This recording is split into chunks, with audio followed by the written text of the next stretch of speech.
The 6 steps to successful drenching using the DrenchMate. First, prepare the drench. Read the directions of the drench product that you're using. Mix the drench powder thoroughly with warm water. See Figure 1.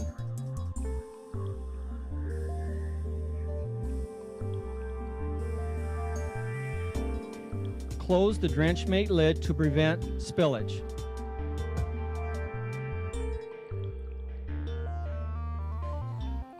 Let's go drench some cows.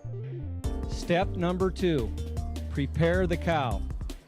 First of all, ensure the cow is well restrained. Figure 1. Keep the cow's head low to ensure a direct path to the rumen. Insert the frig tube carefully. Figure 2 and 3. Engage the nose tongue and hold the tube in place.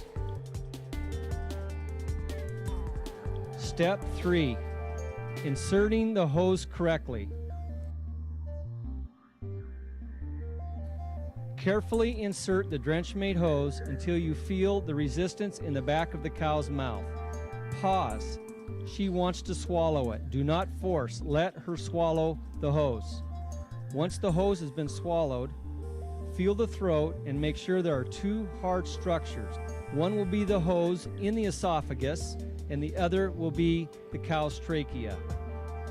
Push the hose in all the way past the red mark. This will ensure that you are well into the rumen. Figure 2. As the tube begins to enter the esophagus, there is some slight resistance. Do not force the tube, but allow her to swallow it. The stomach tube is then passed into the esophagus as the cow swallows. Continue to pass the tube to the desired depth in the rumen. There are a few quick ways to check to be sure the tube is correctly placed in the rumen. You can have a helper listen to the area over the rumen on the left side of the cow while you blow into the tube. The helper will hear air bubbling into the rumen. Normally, when palpating the neck, you will only feel one hard tube, the trachea. If the stomach tube is correctly passed into the esophagus, you can feel 2 hard tubes in the cow's neck, one being the trachea and the other the esophagus with a stomach tube in it. You may also be able to smell rumen gas via the tube. Step 4. Listen and smell.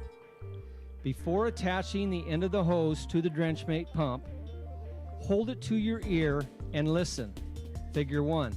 You should hear bubbling or gurgling sound from the rumen. You should not hear breathing. Smell the end of the hose. You should detect the fermenting odor of the rumen. See Figure 2. Step 5. Pump correctly. Connect the hose to the DrenchMate pump and begin pumping. See Figure 1. An easy, steady stroke should be used. Step number 6, drain and remove the hose. Disconnect the hose from the pump and hold it high for 10 seconds so that any remaining fluid will drain out. See Figure 1. Blow any remaining fluid out of the hose. See Figure 2. Remove the hose carefully. Disconnect the nose tongue, then remove the fric tube.